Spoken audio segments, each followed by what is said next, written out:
सोमवार से शुक्रवार रात 8 बजे सिर्फ lemon news.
Right, good evening and welcome.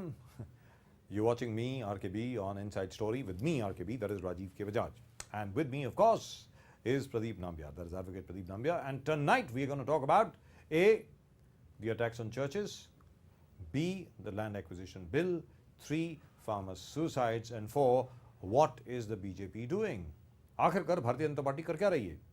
मेरा ये कहना है कि हर जगह पे गिरजाघर जो है उनके ऊपर हमला हो रहा है, बीफ के ऊपर आप बैन लगा रहे हैं, land acquisition bill you are ramming down the throats of people.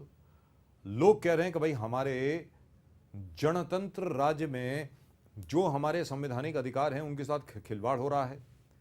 मेरा ये कहना है कि अगर एक चीज के बारे में भारतीय जनता पार्टी की हम प्रशंसा करते थे वो थी उनकी कम्युनिकेशन एबिलिटी, कि किस तरीके से अपने मैसेज को, अपने संदेश को कम्युनिकेट करना, लोगों तक पहुंचाना। मुझे लगता है यहीं पर भारतीय जनता पार्टी जरा फेल हो रही है।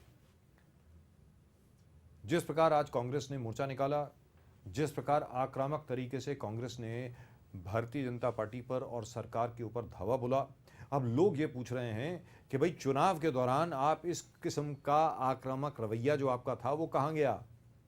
अब क्यों एकदम आप लोग जाग पड़े ना? इसके पीछे यह भी बात हो सकती है कि मरता क्या ना करता, लेकिन जो सबसे खतरनाक बात है वो ये है कि क्या अल्पसंख्यकों को अब आप डराने की कोशिश कर रहे हैं, उनको ये जताने की कोशिश कर रहे हैं कि या तो यू टो द लाइन और else this will happen to you.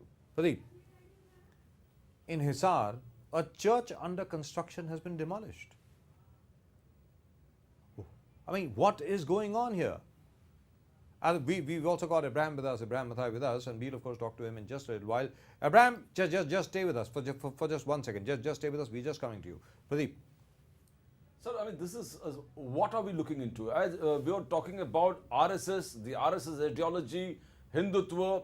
We have got various people who came to the panel discussions with you talking about the government playing the bad man and the good man. Where the government takes a step back, the RSS and the fringe elements take 2 steps in the front. But why attack churches? That's what I can't figure out. You start with Mother Teresa, you attack Mother Teresa, and after that there have been so many attacks on churches. Abraham, can you hear me?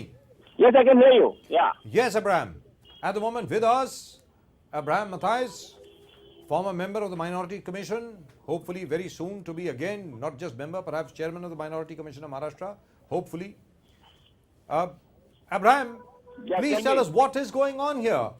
Why are so many churches being attacked? I fail to understand this. Have you been able to figure it out as yet, Abraham?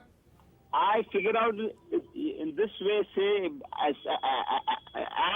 since the BJP government has come to power, it has emboldened the Vishwa Hindu Parishad and the Bajrang Dal people to go on a spree of attacking churches. Yes. And it is not being checked. And let me tell you, this will be the beginning of the downfall of the Modi government if it doesn't rein in these communal elements. The people of India have voted Modi on the agenda of development. Yes. But I think now what is happening is not liked by anybody, and the majority of the Hindus also have started now feeling repulsive on the way things are happening in this country. But Abraham, the fact remains that as far as this particular government is concerned, Yeah. you know, when Mr. Mohan Bhagwat, Adarniya Mohan Bhagwat ji, RSS के जो संचालक हैं, Ji. when he talked about Mother Teresa and described her in such derogatory terms, Yeah. nobody from the government stood up and said that, hey, listen, she's a Bharat Ratna. आप ये क्यों भूल जाते हैं कि मदर टेरेसा हमारी हैं? हमने मदर टेरेसा को भारत रत्न से नवाजा है. She's a Nobel Peace Prize winner from India. How can you say something like that about her? But nobody said a word till today. Exactly. Narendra Modi ji has not said a word about what Mohan Bhagwat said about Mother Teresa. So naturally, you may be right that the fringe elements in and around the Sangh Parivar might be emboldened to do this. Now, where do you see an end to this? How are you going to react? What are the Christian organizations and associations going to do? Abraham. See the Christian organizations, whenever there is an attack, have reacted in terms of morchas and rallies. But we will do our bit. But the onus of responsibility lies in the hands of Mr. Modi. He is a responsible Prime Minister. Such a majority, very few people in this country have got in Parliament to rule. Instead of doing good to the country, he is actually allowing these people to vitiate the communal atmosphere in this country, and which will hamper development. Now, my point is, churches in Pakistan get attacked. Yes. We used to say, hey, listen, look, you know, we don't want India to become another Pakistan. Are we moving in that direction? I mean, what is going on here?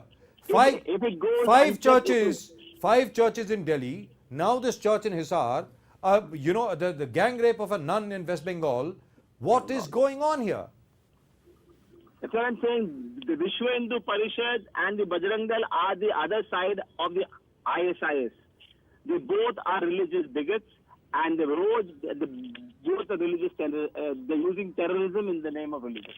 1 second, I think Pradeep wants to ask you something. Pradeep, Abraham Mathai is with us. Abraham, do you think, as earlier they should talk about the CBI, the state has become a caged parrot of the RSS? How is that? Has the state become a caged parrot of the RSS? They are only following the diktats of the Rashtriya Swayamsevak Sangh. Exactly, because the very silence, the deafening silence of the Prime Minister on the attacks on the Christian community and the attacks on Mother Teresa, it only leaves no room to doubt.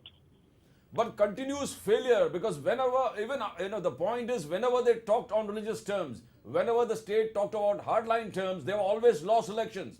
But they don't seem to forget, but they still seem to continue the same agenda. That's what I'm saying. From the past so many months, the Prime Minister has not spoken a word on the attacks of Christians. Yes. And especially on after the such a vitriolic attack by Bhagwat on Mother Teresa, there was a total silence from him. So this only shows, as Bajaj Sahib said, she got the Nobel Prize as a person from India. Right. And yet nor Mr. Modi nor the government has reacted to that. But nobody from the government. My point is, all right, the Prime Minister cannot be expected to react on everybody. We understand that. But somebody at least from the government should have stood up and said, hey, listen, we don't agree with this. As far as Mr. Mohan Bhagwat is concerned, maybe he should keep his nose clean. Maybe the RSS should follow the example of the Sisters of Charity and actually do some charitable work instead of doing the kind of work they're doing. But that's a separate issue. What I'm trying to ask you, Abraham, is this. How do you organize yourself in this way? Because I'll tell you what is happening over here. What is happening over here is that the Christian community is seen as a very vulnerable community. You don't retaliate. You don't cause riots. There are no Christian riots in this country. Now, how will you get this message across to all these people who are attacking churches that, hey, listen, you do this and this is what's going to happen to you? How are you going to do that? The Christian principle has always been to show the other cheek.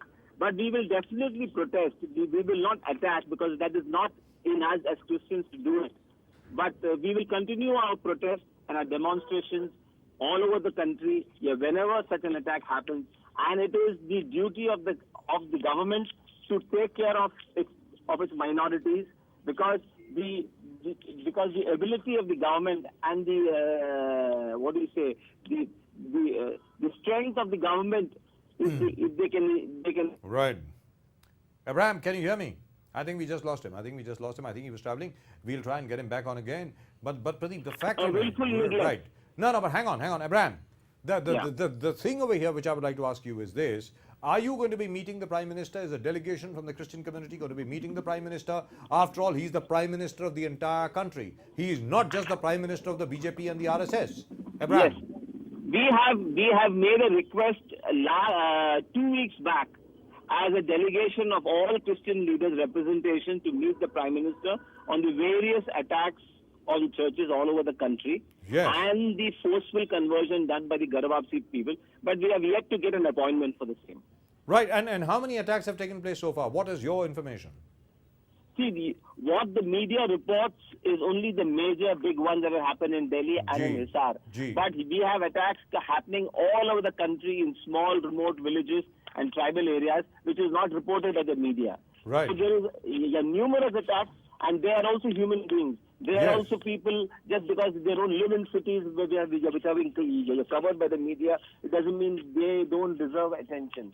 So we are in touch with these people, and we get various information from various parts of the country of various attacks. But what do these guys hope to achieve? Because I'm sure all of you people, I mean, I'm so sorry, I shouldn't be using that kind of language anyway. Well, all I'm saying is that the Christian community itself would have had lots and lots of discussions within itself. What is the conclusion that you have come to? Why are these attacks taking place? What do they hope to achieve? The Christians are not going to go away from here. The Christians have been here for the last 2,000 years. So what do they hope to achieve by this? I look at it like this, Bajaj sir. If they have to keep this, they have to keep the activities going on in these organizations. And if they attack the Muslims, there will be a riot, which will be bad for the government, because there will be a law and order problem. So Christians are a soft target. When you attack, there is no retaliation. Now, but which is very strange. Abraham, one final question to you. What Pradeep mentioned just now, कि जब भी, और मैं जान करके हिंदी में पूछ रहा हूँ, जब भी कोई हार्डलाइन अटैक, जब भी कोई हार्डलाइन पॉलिसी फॉलो करी है भारतीय जनता पार्टी ने, घर वापसी हो, लव जिहाद हो, उसके बाद वो चुनाव हारी है. और 5 मर्तबा जब ईसाई गिरजा घरों के ऊपर अटैक हुआ, उसके बाद दिल्ली के चुनाव हुए, और दिल्ली के चुनाव में भारतीय जनता पार्टी को 70 में से महज 3 सीटें मिली. 67 सीटें, 67 सीट्स वेंट टू दी आम आदमी पार्टी, और कांग्रेस को तो 0 मिला, 0.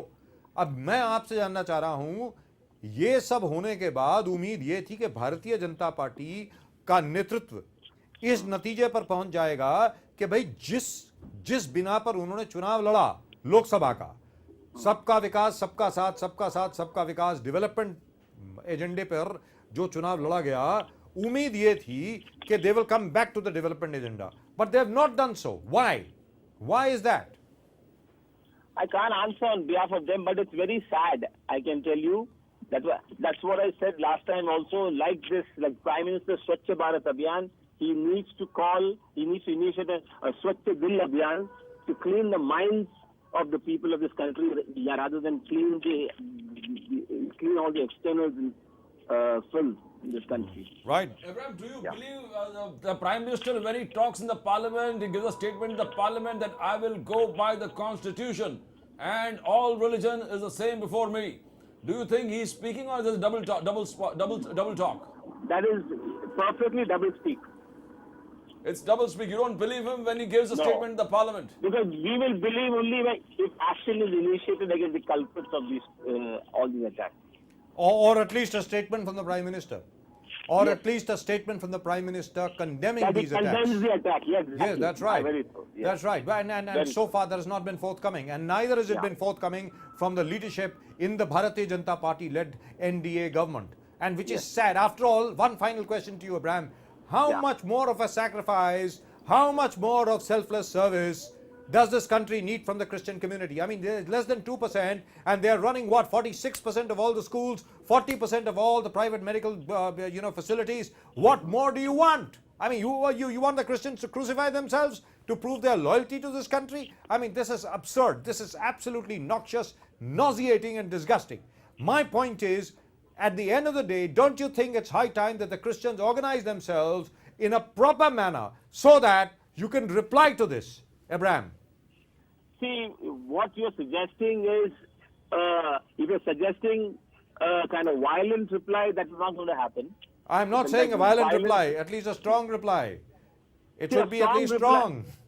Yeah, there is a huge rally that we are planning at Ram Leela grounds in the first week of April, or second week of April. Right? We are working. We are all Christian organized all over the country are working, and we are trying to assemble approximately 5 lakh people there. Right. So we are all working on it.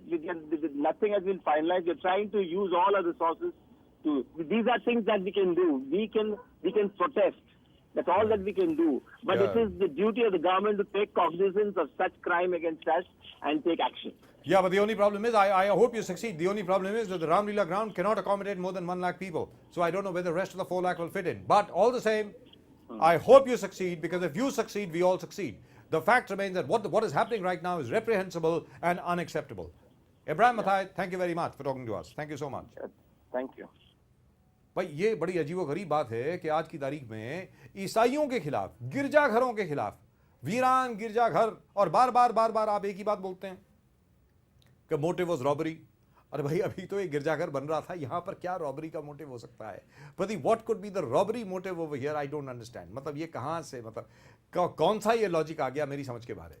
Sir, एक चीज we have to understand that all these kind of institutions place themselves in the most remote areas, tribal areas, जहां पर हमारे state के machinery पहुंच नहीं पाते हैं. जी. And they go build, educate the people, transform lives, bring culture within them, bring bad habits को निकालना, एक प्रकार से रिफॉर्म करना, एक पूरा इनिशिएटिव इसमें जा रहा है, and selflessly working towards a cause. Ji. And then ultimately when we find that politics shatters all this kind. Look at the laws. And many of the people who are today in the parliament from the tribal areas, they all compliment. They said, we are here because of these schools. We are here because of the training and teaching imparted by these kind of institutions. Right, at the moment with us, we've got our old friend, very old friend indeed, Mr. Venkatesh Abdeo.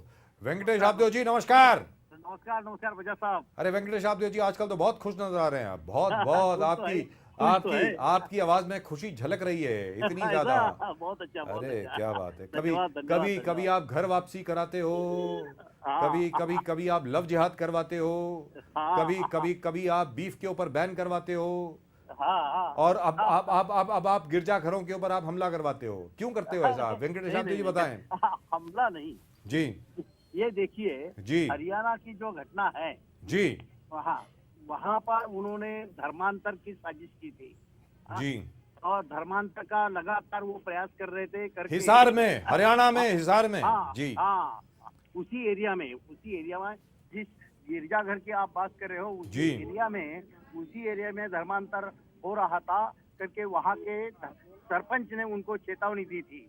वहाँ के लोगों ने चेतावनी दी थी, और 10 गांव की पंचायत बैठी थी, और 10 गांव के पंचायत ने भी उनको चेतावनी दी थी. 10 गांव की पंचायत ने चेतावनी दी थी गिरजाघर वालों को कि आप धर्मांतरण ना करें. ये कहना चाह रहे हैं आप? जी. जी बताएं, और बताएं. उन्होंने एक क्रॉस गार्ड दिया. जी. जहाँ जिस गांव में कोई ईसाई नहीं है, नॉट ए सिंगल ईसाई, उस गांव में उन्होंने क्रॉस गार्ड दिया, और उसको चर्च में रूपांतरित करने लगे. करके जो हिंदू समाज है वहाँ का वो हिंदू समाज जो चिढ़ गया और उन्होंने प्रतिक्रिया दी. और उनका कहना ऐसा है कि पूजा की स्वतंत्रता है, इसका मतलब ये तो नहीं कि जहाँ ईसाई नहीं है वहाँ पर भी जानबूझकर आप क्रॉस गाड़ोगे और गिरजाघर बनाओगे. जहाँ ईसाई नहीं वहाँ चर्च क्यों? इस प्रकार का सवाल है. उनका सवाल है कि क्या वेटिकन में हनुमान मंदिर बना सकोगे? नहीं ना. तो फिर ये नहीं तो फिर यहाँ पर भी गिरजाघर नहीं हो सकता, चर्च नहीं हो सकता. तो मतलब आपके मुताबिक हिसार जो है, एक मिनट, अरे वेंकटेश आपदेव जी, एक मिनट, बात तो सुन लें. आपकी बात सुनी है ना हमने. आपके मुताबिक मतलब हिसार जो है, हरियाणा का जो हिसार है, बहुत बहुत बहुत बहुत अच्छा। आप कभी गए हैं वहां पे? वैसे बहुत बहुत अच्छा हाँ, शहर है, मैं जा चुका हूं वहां पे बहुत बार। आपके मुताबिक वो हिंदुस्तान का वेटिकन है? कहने का मतलब ये हुआ हिसार हिंदुस्तान का वेटिकन है? हिसार हिंदुस्तान का वेटिकन है ऐसा नहीं हम कह रहे नहीं, हैं। आप ही बोल रहे हैं क्या वेटिकन नहीं, में? हम क्या कह रहे हैं वेटिकन में अगर हनुमान मंदिर वेटिकन बनाने में यदि हनुमान मंदिर नहीं हो सकता तो यहाँ पर भी जहाँ ईसाई नहीं रहता वहाँ पर चर्च कैसा बन सकता है, गिरजाघर कैसा बन सकता है? अरे भाई, लेकिन हिंदुस्तान में ईसाई तो हैं। हिंदुस्तान में ईसाई होंगे लेकिन वहाँ पर जिस होंगे का क्या मतलब है? वो जिस गांव की घटना है उस गांव जी। में ईसाई नहीं है तो वहाँ पर चर्च नहीं हो सकता है, लेकिन गिरजाघर आर्टिकल नहीं हो आर्टिकल सकता। 25 के तहत नहीं, नहीं, नहीं, हिंदुस्तान ऐसा का संविधान जो है, पूरी बात तो सुन लें, धारा धारा 25A और धारा 25B, इसके तहत मेरे पास हक है। अगर आज मैं मुसलमान हूं, अगर आज मैं ईसाई हूं, अगर आज मैं हिंदू हूं, मेरे पास हक है अपने धर्म का प्रचार करने का। भले वहां पे कोई हिंदू रहे, ईसाई रहे, मुसलमान रहे या ना रहे, तो इसमें आपको क्या आपत्ति है? प्रचार करने का मतलब प्रचार करने का मतलब मंदिर बनाना। नो, प्रचार करने का मतलब धर्मांतर करना नहीं होता। ये कानून में नहीं बैठता, संविधान में नहीं बैठता जी। करके ये कानून के विरोध में है, संविधान के विरोध में है। लॉ एंड ऑर्डर उन्होंने तोड़ी है। तो कितने ईसाई बने वहां पे? हिंदू कितने हिंदुओं को ईसाई बनाया गया? चल रहा था वहाँ, ये चल रहा था। उनको घर घरों में जाकर इस प्रकार का प्रयास करना तो वहाँ की जनता कैसी सहेगी? वहाँ की जनता आक्रोशित होना ये तो बिल्कुल स्वाभाविक था। मतलब उसी का वह परिणाम है। लेकिन वेंकटेश आब्देव जी, मैंने एक छोटा सा सवाल आपसे पूछा। आपने कहा वहां पे धर्मांतरण का प्रयास चल रहा था, तो कितने लोगों का धर्मांतरण हुआ?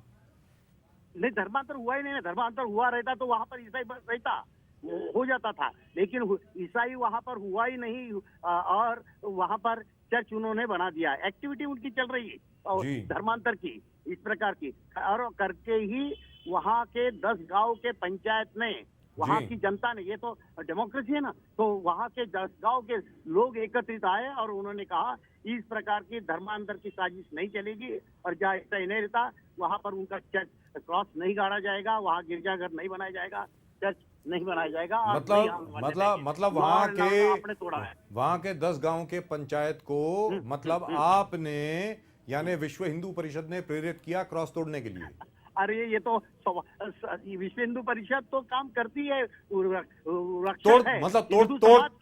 फोड़ का काम आप ही करते हैं? मतलब ना, हिंदू समाज की रक्षक है विश्व हिंदू परिषद, और ये हिंदू समाज तो स्वयं आंदोलित हो उठा है। लेकिन आपके मुताबिक जितने ईसाई यहाँ रहते हैं वो तो वैसे भी हिंदू हैं, जितने मुसलमान यहाँ रहते हैं वैसे भी हिंदू हैं। तो वो हिंदू है तो पहले हिंदुत्व का स्वीकार कर ले, हिंदू संस्कृति का स्वीकार कर ले, फिर हमें कोई आपत्ति नहीं। वो तो फिर उनको गिरजाघर बनाने की क्या जरूरत है? लेकिन वेंकटेश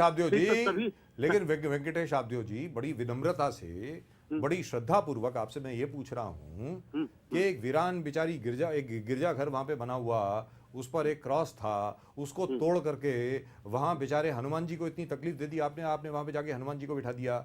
आप वेंकटेश आब्देव जी, ये हिंदुस्तान है, भारत है, भारत का संविधान ये कहता है कि अगर मुझे अपने घर में या कहीं और मुझे क्रॉस बिठाना है तो मुझे इजाजत है। तो मतलब आप उसको रोक कैसे सकते हैं? नहीं, अपने घर में आप, अरे भाई गिरजाघर मेरा घर है। नहीं, ऐसा नहीं। दूसरे का घर अपना गिरजाघर कैसा मनोगे? मैं किसका घर उन्होंने टेक ओवर किया? वो जमीन में ईसाई ने अपने घर में क्रॉस लगाओ, यीशु का फोटो लगाओ, यीशु की प्रतिमा लगाओ। क्या आपके घर में नहीं है? हमने तो ये सुना है आपके घर में भी है। नहीं, आपके घर में भी यीशु की तस्वीर है? नहीं, हमारे घर में यीशु की तस्वीर नहीं है। हम मानते हैं कि ईसाई हिंदू थे, वो अपने कल्चर में, अपने संस्कृति में। लेकिन जमीन तो गिरजाघर की थी वेंकटेश आब्देव जी, सम्मान के साथ, जमीन तो गिरजाघर की थी। अरे वो उनका गांव है ही नहीं, उनका एक भी है नहीं। अरे गांव नहीं होगा क्या मतलब हुआ? नहीं, हो ही नहीं सकती, है ही नहीं। तो कुछ भी वेंकटेश आब्देव जी, जो लोग वहां पर गिरजा बना रहे थे, जिन्होंने गिरजा बनाई, वो क्या पाकिस्तान से आए थे? मतलब हिंदुस्तानी थे ना? हिंदुस्तान के थे, लेकिन वहां पर ईसाई था नहीं ना। ईसाई था नहीं तो कैसा? मतलब जितने ईसाई हैं वो पाकिस्तानी हैं?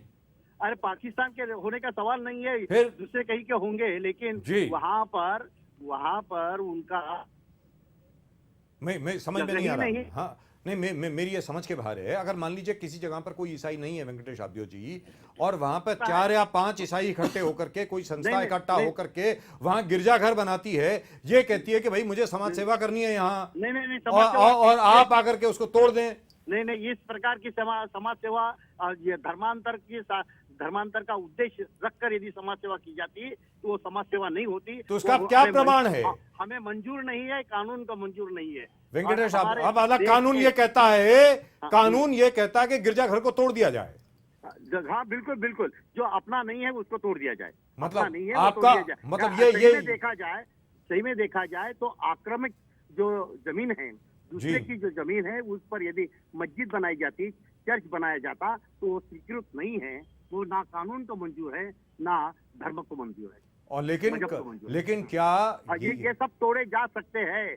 ये तो इस प्रकार का अभी ये कौन सा कोर्ट में भी कानून है निर्णय जनाब? हुआ। ये जरा समझाया जाए कि हाँ, भारत के संविधान में, भारत के संविधान को तो आप मानते हैं ना? हाँ, भारत के संविधान को संविधान मानते हैं में, करके तो इनको इतनी मुभा दे रहे हैं। भारत के संविधान में कहाँ लिखा है कि अगर मान लीजिए आपको कोई चीज मान्य नहीं है उसको खुद जाकर के तोड़ दें? क्या ये पंचायत के जो लोग हैं, जैसा आप बता रहे हैं, नहीं, क्या वो कोर्ट में गए? क्या उन्होंने कोर्ट से ऑर्डर लिया? क्या बेलिफ वहां पर आया तोड़ने के लिए? क्या जो तोड़क आपका- दस्ता भेजा गया वहां पे सरकार द्वारा? नहीं, तो नहीं, क्या आप- कानून आप अपने हाथ में लेंगे?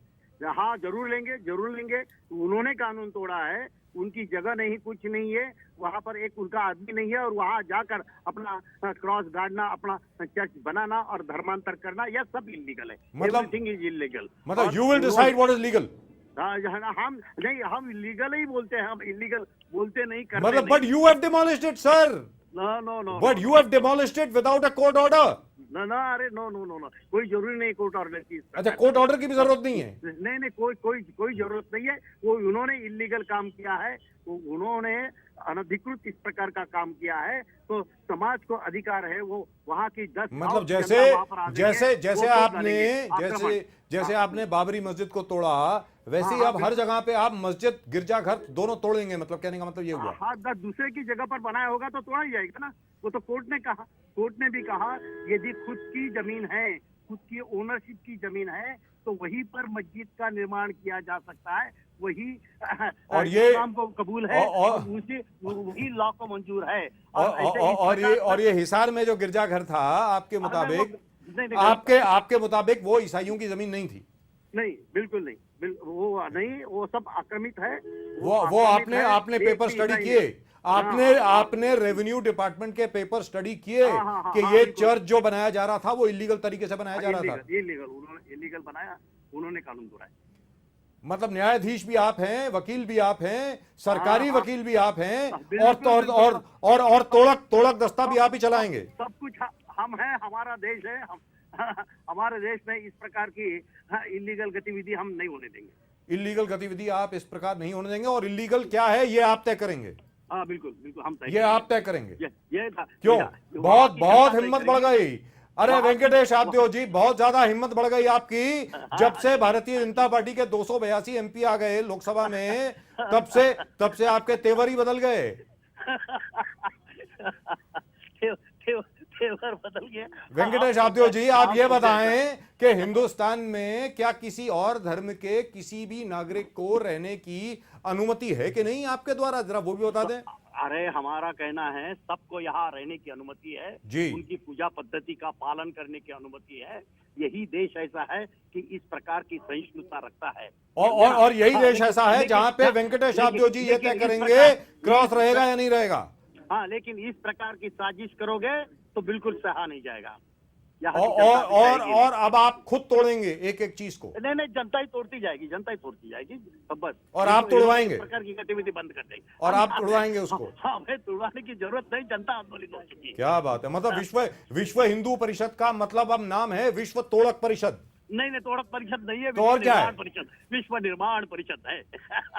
यहाँ तो आप निर्माण नहीं कर रहे, यहाँ तो तोड़ रहे हैं आप। नहीं, निर्माण कर रहे हैं। लेकिन वेंकटेश आब्दे जी, हिंदू समाज, आपकी हिंदू समाज का गतिविधियों से, स्वाभिमान। इस देश का स्वाभिमान, हिंदू समाज का स्वाभिमान, ये आपकी गतिविधियों की राष्ट्रांतर वजह नहीं करवाना चाहते। ये धर्मांतर तो राष्ट्रांतर होता है, राष्ट्रांतर नहीं करवाना चाहते हम। लेकिन बिल्कुल नहीं होने चाहिए। लेकिन आपकी गतिविधियों से कितना तनाव फैल रहा है पूरे देश में, क्या आपको उसका इल्म है? हाँ, लेकिन आपको फिजूल मालूम है? वो फिजूल तनाव निर्माण करते हैं। 10 गांव के लोगों ने, बेचारों ने ठहराया है, तो अच्छा। मान लेना चाहिए। अपन ने ऐसा नहीं करना चाहिए, ऐसा व्यवहार मत करो। वेंकटेश आपदेव जी, मैं फिर आपसे बोल रहा हूं, जरा जाग जाइए। ये देश बहुत बड़ा है, बहुत अपार है, बहुत देर तक बड़ी सहनशीलता है इस देश में। उस सहनशीलता को ललकारिए नहीं। हमने नहीं ललकारा, उन्होंने मैं फिर बोल रहा हूं ललकारा है। आपको, हाँ, हमारी सहनशीलता का मतलब ये नहीं होता हमारे घर में घुसोगे और कुछ भी करोगे। 1984 में नहीं सहा जाएगा। वेंकटेश आपदेव जी, 1984 में भारतीय जनता पार्टी की 2 सीटें रह गई थी। कहीं ऐसा ना हो कि दोबारा वो हो जाए कि 2 सीटों से भी कम हो जाए। इसमें कहीं ऐसा ना हो। कोई संबंध नहीं बजाज साहब। ये 282 के अभी 400 हो जाएंगे। क्या इसी बात है। प्रकार का व्यवहार करते जाएंगे तो 400 हो जाएंगे। आज आपको 400 लाना है, ऐसा लगता है मुझे।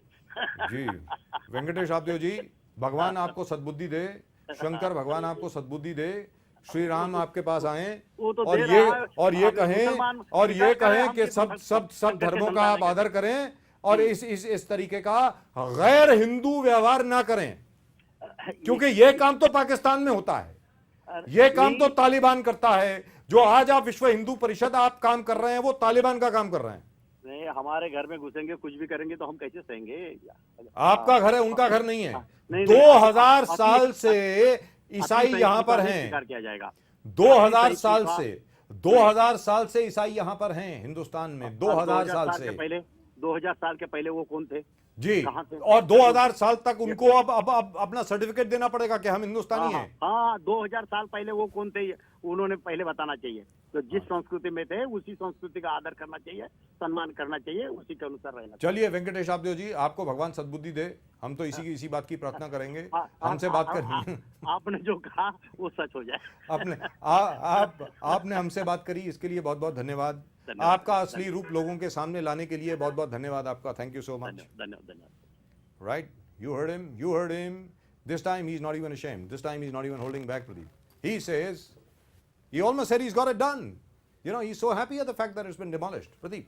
I mean, this is worrying. A place of worship belonging to any caste, creed, religion, race, color, that has been guaranteed in the Constitution. And now we are taking the Constitution and law into our own hands and deciding what the Constitution. This is not a Hindu Rashtra. This is not a Hindu nation. So if anybody tries to superimpose their views on the entire nation, and as you said, the next elections, the people will show them the place, because That's right. you can't convert this. मैंने वही कहा ना प्रदीप जी, सबसे बड़ी बात यहाँ पर ये बनती है, वही वेंकटेश आपदेव जी आज की तारीख में इनके तेवर बदल गए। इस तरीके से बोल रहे हैं कि हाँ उन्होंने तोड़ दिया, हमने तोड़वाया। अरे अजीबोगरीब मसला है। मतलब अब विश्व हिंदू परिषद ये तय करेगा, हिंदुत्ववादी अब ये तय करेंगे कि कहां पे मस्जिद बनेगी, कहां पे गिरजा बनेगा, कहां पे मंदिर बनेगा। कहने का मतलब ये हुआ, अजीबोगरीब मसला है। ये हिंदुस्तान है क्या है? Are we governed by the constitution और are we governed by the Vishwa Hindu Parishad? That's what I would like to know. I mean, this really is not just worrying. This is reprehensible. This is illegal. This is unconstitutional. And why is the Prime Minister quiet? That's what I want to know.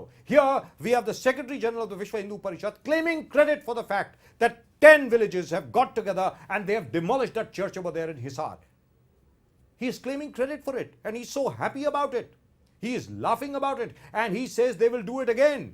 सबसे बड़ी बात यह है कि वो विश्व हिंदू परिषद के लोग कह रहे हैं कि हम दोबारा करेंगे। यानी कानून नाम की कोई चीज ही नहीं है। Pradeep, It's not necessary that majority is always right. अभी 10 विलेज के लोग एक साथ आए ये कहना, this is what you're saying, that is your interpretation. Police has booked around 14 people of the Bajrang Dal and Vishwa Hindu Parishad. I tell you what, at the moment with us, we have senior leader of the Congress party, Prabha Thakur ji with us. Prabha ji, namaskar. नमस्कार जी। Rajiv Kumar Bajaj here from the Inside Story. Thank you so much for joining us, ma'am. बहुत बहुत शुक्रिया आपका कि आप हमारे साथ आई। प्रभा जी, आप ये बताएं जी मैम, आप ये बताएं कि 2 या 3 चीजें देश में अभी ऐसी हुई हैं जो बहुत डिस्टर्बिंग हैं। एक तो लैंड एक्विजिशन बिल है। नंबर 2, जिस प्रकार आज की तारीख में माइनॉरिटीज के ऊपर अटैक पे अटैक हो रहा है। हाल ही में हिसार में एक चर्च को डिमोलिश कर दिया गया। जी। और अभी विश्व हिंदू परिषद के सेक्रेटरी जनरल जनाब वेंकटेश आब्दो जी हमारे साथ थे और वो बड़ा खुश हो रहे थे, बड़ा अपनी पीठ थपथपा रहे थे, ये कह रहे थे कि दोबारा कहीं कहीं पर इस प्रकार का गिरजा बनेगा तो हम उसको दोबारा तोड़ देंगे। प्रभा जी, मैं आपसे ये जानना चाह रहा हूं कि आज की तारीख में यहाँ पे संविधान का राज है या विश्व हिंदू परिषद का राज है? प्रभा जी बताएं। ये जो भी विश्व हिंदू परिषद के पदाधिकारी पीठ थपथपा रहे हैं अपनी जी, वो न तो हिंदुओं के हितैषी हैं, न भारतीयों के हितैषी हैं, न भारतीय संस्कृति के। जी, क्योंकि जो हमला किसी भी धार्मिक स्थल पर या किसी की भी धार्मिक भावनाओं पर जब होता है जी, तो भारतीय संस्कृति पर हमला होता है। पूरे भारत की उससे छवि पूरी दुनिया में जी, एक जो बनी हुई एक समतावादी छवि है उसको चोट पहुंचती है, उसको ठेस जी, पहुंचती है। जी। ये लोग ये सोचते नहीं है। जी। और हमारी जो सबसे बड़ी खूबी इस देश की है कि अनेक धर्मों की जो एकता, अनेकता में एकता भारत की विशेषता, जी। ये हमारी एकता, एकजुटता को, हमारी सद्भावना को, उसको सब कुछ एक गहरा आघात लगता है। जी, जिसके लिए महात्मा गांधी जी हमेशा कहते रहे कि ईश्वर अल्लाह तेरो नाम सबको सहमति दे भगवान। जी। मैं ये कह सकती हूँ कि ऐसे जो अलगाववादी तत्व हैं जी, जो देश को कभी संप्रदायों को तोड़ने की कोशिश करते हैं, साजिश करते हैं, भगवान उनको सदमति दे। ये भारतीय संस्कृति हम सबका सम्मान करते हैं और यही हमारा संविधान है जी। जो भारतीय संस्कृति पर आधारित है। प्रभा जी, हम सब प्रभा जी, आपसे ये इसको पूछना निंदा चाहूंगा। करते हैं और दोषियों को सजा मिलनी चाहिए। प्रभा जी, यहाँ पे दूसरी चीज जो उत्पन्न होती है वो ये है कि सबके सामने छाती ठोक करके इतने साहस से या दुस्साहस से आज की तारीख में इन्होंने सबके सामने, ये चैनल जो है 73 देशों में जा रहा है, ये सबके सामने कह रहे हैं कि आगे भी अगर कोई इस प्रकार का गिरजा बनाने की कोशिश करेगा तो हम उसको तोड़ देंगे। याद रखें, हम जब उनसे यह पूछा गया कि अगर आपको लगता है कि कोई इलीगल वहां पे कंस्ट्रक्शन हो रही थी तो वो जो गांव के लोग हैं वो कचहरी में जा सकते थे, कोर्ट में जा सकते थे, कोर्ट का ऑर्डर लेकर के वहां से डिमोलिश करा सकते थे। ये कहते हैं कि कानून की आवश्यकता नहीं है, हम ही लागू करेंगे। मेरा यह कहना है कि जब से 282 सीटें भारतीय जनता पार्टी की आ गई हैं, इसका मतलब क्या यह हो गया कि देश में कानून नाम की कोई चीज नहीं है? प्रभा जी बताएं। मेरा इस देश की न्यायपालिका में विश्वास है और मैंने देखा है कि कई बार जब इस तरह के मसले होते हैं तो न्यायपालिका खुद संज्ञान लेकर के अपनी तरफ से आगे से बढ़ करके और इसमें आदेश जारी करती है। मैं तो यही कहना चाहूंगी कि जो इस तरह के अपराध में लिप्त पाए जाते हैं, दोषी पाए जाते हैं, जो इस तरह की बात कहते हैं खुलेआम और इस तरह से बढ़ावा देते हैं, लोग सांप्रदायिक सद्भावना तोड़ने को बढ़ावा जो देते हैं, ऐसे लोगों पर कानूनी कार्रवाई होनी चाहिए। कोर्ट इसका, अदालतें संज्ञान लें और कम से कम, और वहाँ बैठी सरकार अगर संज्ञान नहीं लेती है तो अदालतें संज्ञान लें और ऐसे लोगों पर कार्रवाई हो। और सरकार जो है उसकी भी दायित्व ये होता है, चाहे किसी भी दल की सरकार हो, कि कानून और व्यवस्था बनी रहे, प्रदेश की सद्भावना बनी रहे।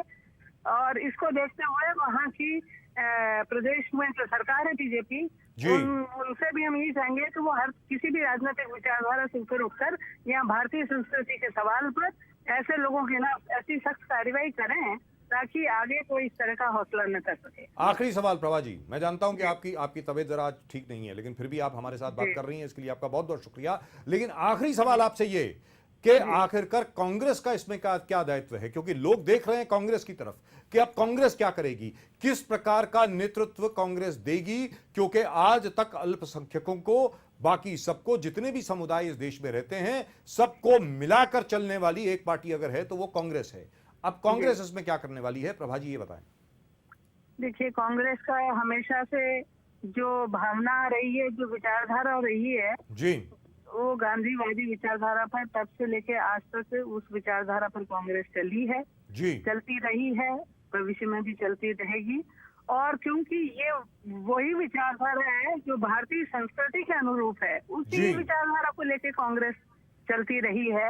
आज हम जो भारतीय हैं, मैं चाहे हिंदू परिवार से मैंने जन्म लिया है, लेकिन मैं अजमेर शरीफ में ख्वाजा साहब की दरगाह में भी जाती हूँ। हम जो है लोग, भारतीय लोग जो हिंदू समाज के भी लोग हैं, वो जाते हैं गिरजाघर में भी जाएंगे, वहाँ पे भी हम मोमबत्ती जलाते हैं, वहाँ पे भी हम प्रेयर में शरीक होते हैं। हम जन्मजात हम इस तरह से हैं जो सद्भावना में विश्वास करते हैं। हम गुरुद्वारे में भी जाते हैं, वहाँ पे भी सजदा करते हैं, वहाँ पे भी सिर झुकाते हैं। तो हम तो हर धर्म स्थल को, पूजा स्थल को जो है हम सम्मान देते हैं, वहाँ हम हाथ जोड़ते हैं, हम सिर झुकाते हैं। यही हमारी परंपरा है और कांग्रेस इस परंपरा को हमेशा से कायम रखे हुए है। इसी सद्भावना के लिए इंदिरा जी ने अपने प्राणों की आहुति दी। देश की ये राष्ट्रीय सद्भावना बनी रहे और इसी के लिए बापू महात्मा गांधी बलिदान हुए हैं। और क्योंकि ये किसी भी बात से बढ़कर है कि देश की एकजुटता, ये जो सद्भावना है ये बनी रहे किसी भी कीमत पर। और इसके लिए हर सरकार को, अब आज मोदी सरकार जब बार बार बात भी करते हैं वो कि हम सभी धर्मों में विश्वास करते हैं, सबको एक रखना चाहते हैं, देश को एक रखना चाहते हैं, तो इस सरकार को भी अब ये करके दिखाना होगा जी, कि बिल्कुल। इस तरह के लोगों पर वो किस तरह की कार्रवाई करते हैं, जनता ये देखेगी। और नहीं तो भारत के लोग कभी नहीं चाहेंगे कि इस तरह के लोग पनपे और इस तरह के कट्टरपंथी ताकतें आगे बढ़े और सिर उठाएं और देश को तोड़ने में, देश समाज को तोड़ने में कहीं पर भी वो आगे बढ़ सकें, सफल हो सकें। ये इस देश की जनता, इस देश के भारतीय कभी नहीं जाएंगे। जी प्रभा जी, बहुत बहुत धन्यवाद आपका। हमेशा विरोध करेगी। प्रभा जी, बहुत बहुत धन्यवाद आपका हमसे बात करने के लिए। Thank you so much ma'am, thank you very much. Prabha Thakur, former head of the women's cell of the Congress party, talking to us. Of course, she's not well, but in spite of that, she decided to talk to us. For that, we are grateful. My point is, Pradeep, what about the rule of law? How dare Venkatesh Abdeo come along over here and say that, hey, listen, you build something like this, we're going to demolish it again. I think suo motu, the courts should take cognizance of this and move against the Vishwa Hindu Parishad, because here he is, he's actually taking credit for what took place in Hisar. Pradeep. Sir, I think more than the court has to take suo motu cognizance. That's a fantastic thing to do because the court interferes. But now this is a law and order problem prevalent everywhere across the country, and this has been motivated by these elements who now have misinterpreted the mandate given to Modi as a Hindutva mandate, which is absolutely wrong. It's absurd. It's not. It is not. It is not. It can't be a Hindu mandate because this is totally given for development. Because 2009 से लेके आप देखो negative growth की तरफ जा रहा था पूरा देश. Employment suffered, every segment of the industry suffered, airlines collapsed, banks collapsed, cooperative societies have collapsed, everything collapsed, and you see a business environment totally viable, unviable. People were not, nothing was really happening. Real estate, airlines, any industry that you talk about was, suffering.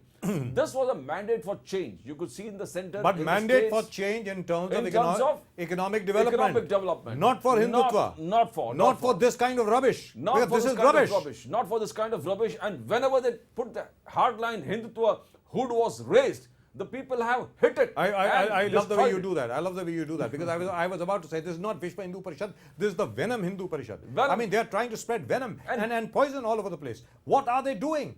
I mean, come on. आपकी हरियाणा में सरकार है, Bharatiya Janata party की सरकार हरियाणा में है, आपकी सरकार राजस्थान में है, आपकी सरकार पंजाब में है, आपकी सरकार गुजरात में है, महाराष्ट्र में है, मध्य प्रदेश में है, छत्तीसगढ़ में है, झारखंड में है. आप कर क्या रहे हैं?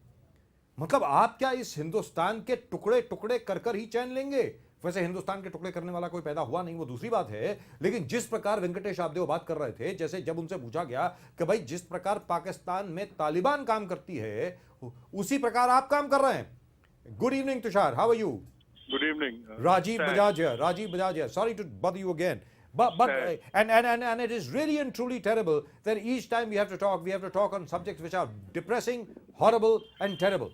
And a church has been demolished in Hisar, and we just had. I wish we could have gotten you earlier. We had a gentleman from the Vishwa Hindu Parishad, the Secretary General, All India Secretary General of the Vishwa Hindu Parishad, Venkatesh Abdeo, and that man is congratulating himself for the fact that a church has been demolished. I mean, I have never seen such disrespect for the law, such impudence, such arrogance ever. Tushar. भाई उनका राज है तो घमंड तो होगा ही, घमंड से ही ये सब होता है. It's today is a sad day for Indian democracy because of the attack on the church in Haryana, and also more so because of the anguish of Julio Ribeiro. Yes. The man who fought militancy in Punjab today admits that he is feeling threatened. He is feeling under peril. It is shameful for us to even be speaking today. I think we should all hang our heads in shame. That's right. And here we have people from the विश्व हिंदू परिषद जनाब इस तरीके से बात People कर मत रहे हैं कि कहिए। जैसे पीपल मत कहिए जी please। मतलब इस किस्म के लोग इस किस्म की दरिंदे। शख्सियत ये ऐसी मतलब इस किस्म की चीज मैंने आज तक कभी नहीं देखी तुषार। मतलब आज तक कभी जब भी वो बात करते थे थोड़ी बहुत शर्म थी इन लोगों में, थोड़ी बहुत इन लोगों में शर्म थी, क्योंकि 282 सीटें भारतीय जनता पार्टी की आ गई हैं। अब आपको ये लगता है कि आप हर जगह पर जाकर के आप गिरजाघर तोड़ देंगे, आप मस्जिद को तोड़ देंगे, आप कुछ भी कर लेंगे, कोई कानून नाम की कोई चीज नहीं है। क्या मतलब हुआ ये? और इस चीज को बढ़ावा सुब्रमण्यम स्वामी के उस बयान से मिलता है कि हिंदुओं के मंदिरों के सिवा भगवान किसी और देवालय में नहीं रहता। ये देखिए ये एक चाल है, ये एक चाल है जिससे उकसाया जाता है इनको, जिसका फायदा ये लोग उठाते हैं। और नफरत की जो राजनीति इनकी है, नफरत की जो बुनियाद है उनकी, उस पे हमारे समाज को ये लोग जहरीला बना रहे हैं। जी खैर यही एक वजह है कि डॉक्टर सुब्रमण्यम स्वामी का जो हर समर में 1-1.5 महीने के लिए जो लेक्चर होता था हार्वर्ड में, जिसकी वजह से उनको बैन कर दिया गया हार्वर्ड से, which is the reason why he was banned. Absolutely, कहीं पर भी उनको खड़ा नहीं करना देना चाहिए। जी लेकिन आज मैं आपसे ये जानना चाह रहा हूं तुषार कि आखिरकार भाई 10 गांव के पंचायत ने तय कर दिया कि यहां पे गिरजाघर नहीं होगा, हम तोड़ देंगे। वो कहते हैं कि वहां पर कोई ईसाई नहीं है तो इसलिए हम वहां पे गिरजाघर नहीं बनने देंगे। अरे भाई क्यों नहीं बनने देंगे? अगर जमीन मेरी है, article 25 of the constitution guarantees my religious freedom. If I want to make a church, मेरी नहीं रहने देने वाले हैं ना, इसीलिए जी जमीन भी हड़प जाएंगे। मुझे तो अधिकार अपनी जमीन, अपनी पुरखों की जमीन पर भी नहीं रहेगा। जी जब मर्जी चाहे जो राजा होगा, जो हुक्मरान होगा, वो आके मेरी जमीन हड़प जाएगा। पहले के राजा महाराजा भी इतने कठोर नहीं थे जी जितने अभी के जो अपने आप को डेमोक्रेटिक लीडर्स कहते हैं, जो पार्लियामेंट में बैठ के ऐसे भयानक किस्म के बिल लाते हैं। जी तो अब तो जमीन का भी अधिकार मेरा नहीं रहेगा। मतलब कहने का मतलब ये हुआ जो मयंक गांधी ने कहा कि भाई पहले जो थे वो भ्रष्ट थे, वो भ्रष्ट थे, ये दुष्ट हैं, भ्रष्ट भी हैं और दुष्ट भी हैं। कहने का मतलब ये हुआ। बिल्कुल ननादा। I think where you are standing, there's a lot of wind. Are you standing near the sea somewhere? I am driving, and that is what is giving the disturbance for me. But it's fine now. We can hear you. We can hear you very well now, Tushar. But the point is, Tushar, now where do we go from here? Because this is getting to be, it is going from bad to worse. Or is this the darkness before the dawn? Is that it? What is it? देखिए मैं तो हमेशा आशावादी रहा हूँ, इसलिए मैं तो यही कहूँगा कि ये वो आखिरी अंधकार है जिसके बाद सूर्योदय होगा जी, और बेहतर होगा। और इसका एक ये भी इस चीज को मानने के लिए वो भी बात है कि हम इससे बुरे तो क्या होंगे जी, इससे नीचे तो क्या गिरेंगे जी, और इससे ज्यादा पतन हमारा क्या हो सकता है। लेकिन यहां पर दूसरी बात ये बनती है तुषार के, और इस वक्त हमारे साथ तुषार गांधी हैं, कि नरेंद्र मोदी जी गांधी जी का नाम लेते हुए थकते नहीं हैं। और हाल ही में लंदन में गांधी जी की प्रतिमा का अनावरण हुआ, बेन किंग्सली की प्रतिमा का अनावरण हुआ, बापू की नहीं। Ben Kingsley. मैं आपसे जानना चाह रहा हूं, आखिरकार जो एक तरफ गांधी जी की बात करते हुए थकते नहीं हैं और गांधी जी के उसूलों के ऊपर चल नहीं रहे हैं, बात नहीं कर रहे हैं, यहां तक के देख नहीं रहे हैं, ये क्या दुनिया में बाकी सब लोगों को ये दिख नहीं रहा है क्या तुषार गांधी? नहीं, ये देखिए इसके लिए एक बहुत एप्ट मुहावरा था, मुंह में राम बगल में छुरी जी। और ये वही बात है कि जब चाहा तो गांधी का मुखौटा पहन लिया जी, और जब चाहा तो नथुराम को सलाम कर दी जी, यानी नथुराम गोडसे का मंदिर बनाने की बात कर दी जी। बिल्कुल बिल्कुल। और आप देखिए कि ये सारी बातें हुई, प्रधानमंत्री जी ने लोकसभा में अपना मौन व्रत कभी नहीं तोड़ा, सिर्फ एक बार तोड़ा, तब भी ये सारी जब जो बातों के खिलाफ आवाज उठ रही है उसके बारे में कुछ नहीं हुआ जी। बिल्कुल दुरुस्त बात। तो ये उनकी मंशा दिखाई देती है कि समझ गए हैं कि दुनिया भर में गांधी का नाम लेने पर मेरी तस्वीर उजागर होगी, इसलिए दुनिया भर में बापू का नाम जी, और देश लौटने पर नथुराम की भक्ति।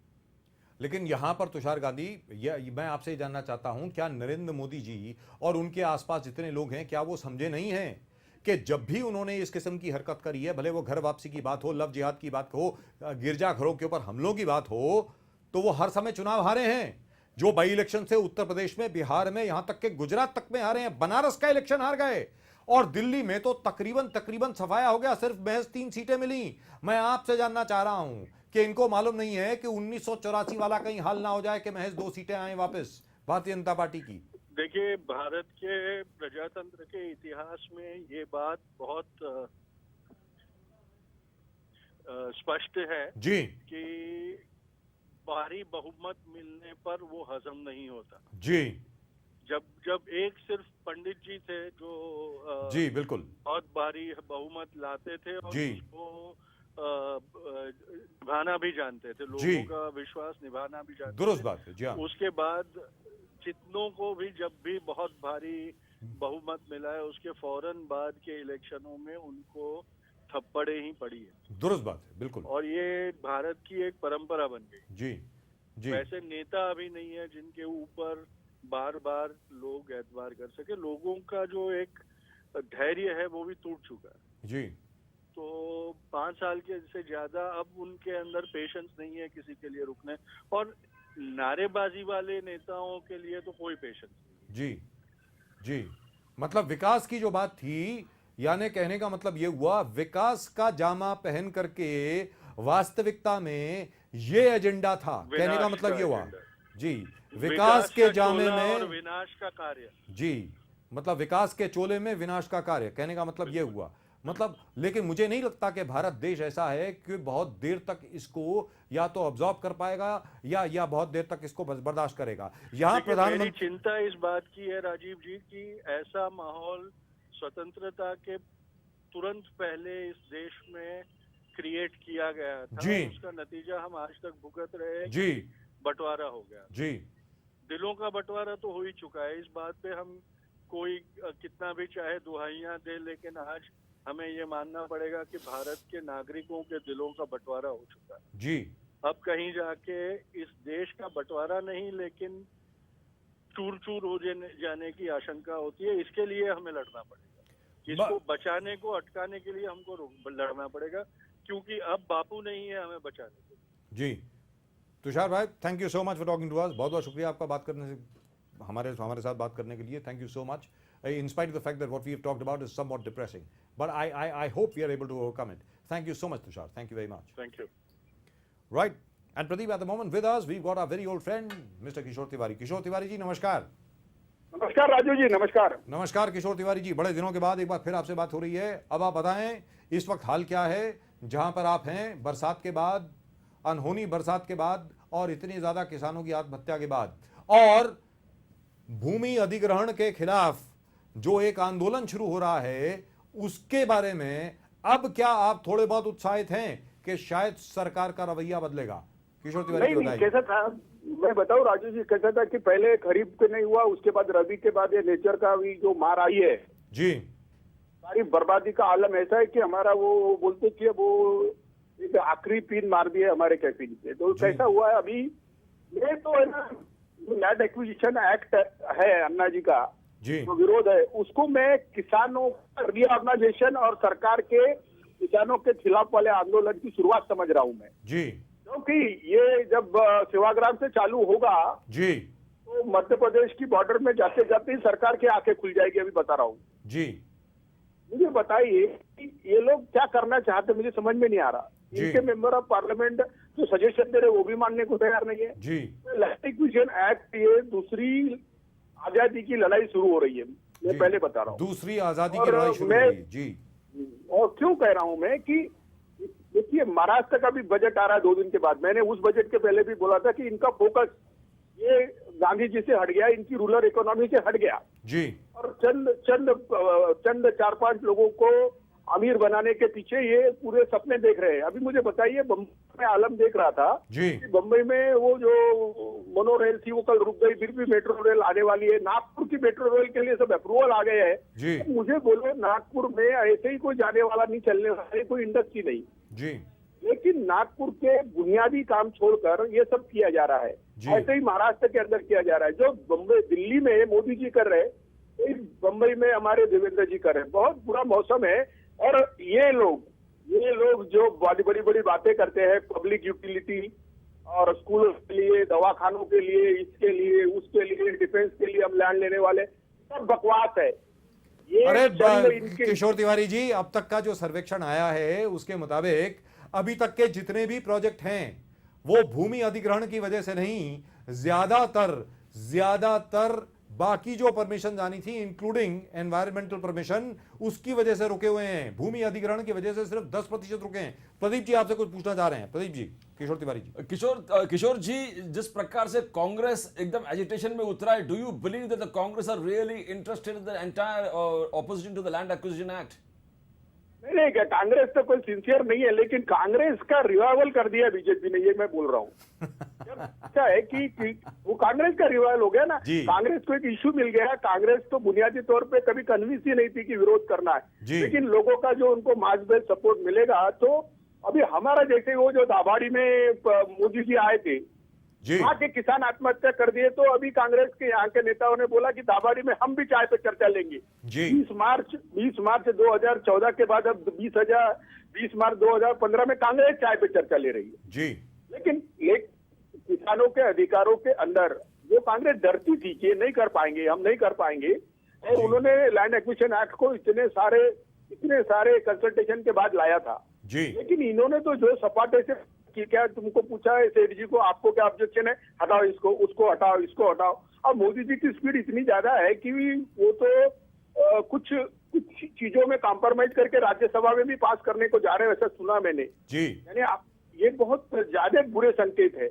और मैं अभी कहता हूं कि जन आंदोलन के सिवा भूमि अधिग्रहण नहीं, इनके जो काम करने के रवैये है और इनका इकोनॉमिक एजेंडा है, वो रुक नहीं पाएगा। और अभी जो किसान अभी जो आप किसान आंदोलन की बात कर रहे थे, जो अभी आप किसान मार्च की बात कर रहे थे, वो कब शुरू होने वाली है और कहां तक जाने वाली है, क्या उसमें करने वाले हैं, वो जरा दर्शकों को बताएं किशोर तिवारी जी। नहीं, ये तो सेवाग्राम से दिल्ली तक जाने वाले हैं। और इसमें पहले तो जो लोक जागृति है कि यहाँ पे आदिवासियों को बताना पड़ेगा, लोगों को बताना पड़ेगा कि आपकी जमीन, घर बार सब कुछ बर्बाद होने वाला है। ये कॉरिडोर कितनी जमीन लेने वाला है, कितनी लाख हेक्टेयर जमीन लेने वाला है, और ये इनके जो गोल्डन प्रोजेक्ट है वो किसान को बर्बाद करके छोड़ेंगे, ये बात सबको कन्विंस करना है। तो इसमें जो मोबिलाइजेशन होने वाला है, वो मोबिलाइजेशन शायद इस सरकार की, और अभी तो मैं तो और मराठवाड़ा के इससे बोल रहा हूँ कि अभी अगर चुनाव ले ले तो उनको एक भी वोट देना बीजेपी वालों को, इतनी नाराजगी है। और इतने देखिए, अभी तक मोदी जी ने कोई भी हमारे इंटरेस्ट का डिसीजन लिया नहीं। तो कैसा है कि आपने प्रोमिसेस किए, आपने सब कुछ किया, और ये जो प्रदीप जी कह रहे थे कांग्रेस वालों को, तो अब मुद्दा मिल गया ना। आपने कहा था इन्वेस्टमेंट प्लस 50% प्रॉफिट, आपने कहा कि किसान कहेंगे तभी जमीन लेंगे, और बाजार मूल्य बोला था, अभी बोला 4 टाइम। ये सब लोगों का, ये लोग कैसे हैं, इनकी मगरूरी भी देखो आप। एक जब स्पीच देते हैं, और मुझे बहुत लगा कि कांग्रेस से आए हुए थे हरियाणा के वो मिनिस्टर, और उन्होंने जब भाषण, तो उनका जो रवैया था, वो रवैया देख के इतने लोग नाराज हुए कि आप अपमानित कर रहे हो, आप अपने गलत को मान नहीं रहे हो। प्रधान कह रहे कि हम इसमें करेक्शन करेंगे, और वो बात ही नहीं कर रहे थे। लेकिन नरेंद्र मोदी जी ने ये कहा, एक मिनट किशोर तिवारी जी, नरेंद्र मोदी जी ने ये कहा कि अगर आप ये बता दें कि भूमि अधिग्रहण अधिनियम में या भूमि अधिग्रहण बिल में कोई भी किसान विरोधी प्रावधान अगर है तो आज मैं उसको बदलने को तैयार हूं, ऐसा नरेंद्र मोदी ने कहा पार्लियामेंट में।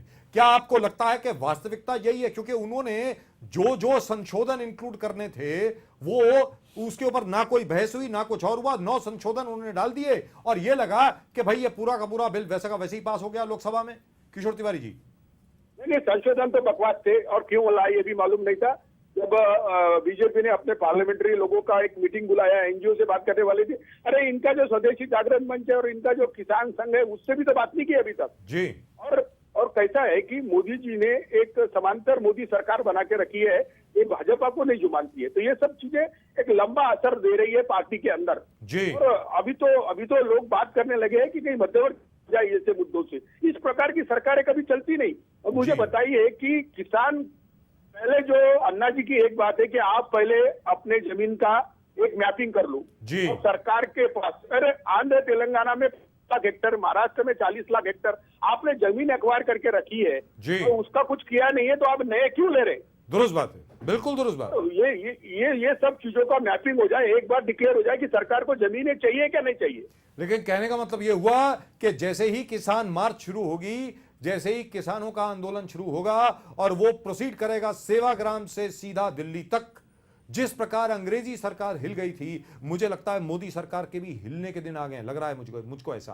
किशोर तिवारी जी नहीं, बताएं। देखो मध्य प्रदेश के अंदर जो आदिवासियों की जमीन का मसला था, जो नहीं छुड़ा पाए, राजगोपाल जी को बोलने के बाद भी अधिकार नहीं दे पाए जी। उसके बाद अब ये दूसरी बार ऐसा है कि लोग अपने आप खड़े हो रहे हैं, और अब ये आंदोलन जनता का आंदोलन हो जाएगा और पॉलिटिकल पार्टियों को ज्वाइन होना पड़ेगा, मैं बोल रहा हूँ जी। दुरुस्त बात है, लग रहा है।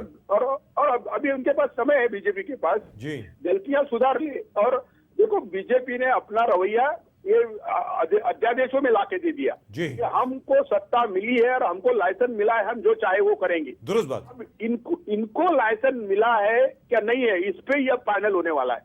ये किस प्रकार की, देखो ना है तो महाराष्ट्र की सरकार बदली, ना केंद्र की सरकार बदली, लोगों पहले 20-25 दिन अधिकारी डरे थे, अब तो कोई अधिकारियों को सबको मालूम पड़ा कि ये पिछले सरकार से भी ज्यादा करप्ट सरकार और कुछ भी नहीं है। Right. तो हम जो ग्राउंड में देख रहे हैं कि पिछले साल के ही अभी तक इनको रिलीफ एड नहीं मिला, इस साल के सर्वे होके नहीं मिला, अभी और नए से हमको आ गए, तो हमको तो भगवान भी नाराज है, ऊपर से पूरे राज्यकर्ताओं की सेंसिटिविटी चली गई है। तो मुझे लगता है कि किसानों को अपनी जीने के अधिकार को अबाधित रखने के लिए ही आंदोलन करना है, और हम हमारे अधिकारों के लिए लड़ रहे हैं। Right, Kishore Tiwari ji, thank you very much for talking to us, and we are there with you. The entire country is there with you. पूरा देश आपके साथ है, इसके बारे में आप अपने आप को अकेला ना समझें। किशोर तिवारी जी, बहुत-बहुत धन्यवाद आपका। Thank you so much. Right, Pradeep, they're very, very angry, Mr. Tiwari, and he's absolutely right. One final word from you, Pradeep. Sir, everybody seems to be, losing faith in the government. The government has come with great hopes and aspirations of the people, and suddenly, if you look at a cosmopolitan place like Mumbai, when you talk of beef ban, we find ourselves in a very embarrassing situation. You talk about breaking of breaking of churches, vandalizing churches. The Hindutva agenda, it makes us a sort of skeptical. It is embarrassing. Let's be very clear. Skeptical. I mean, it doesn't. And it doesn't work. And जैसा कि अभी किशोर तिवारी जी कह रहे थे, चलिए I will not go that far. वो कह रहे थे दूसरी आजादी की लड़ाई है, लेकिन it is not far short of the mark. It is not far short of the mark. Right, that's it. That's all we've got for you in tonight's Inside Story. आज के Inside Story में सिर्फ इतना ही। आप देखते रहें Lemon News. Please do keep sending in your mails on insidestory@lemonnews.com. And of course, you can also send in your SMSs on 56767. All you have to do is to type out Lemon News, type out your name, type out the name of the city you're watching us in, and send in your SMSs on 56767. See you tomorrow. Till then, keep watching Lemon News. Bye-bye.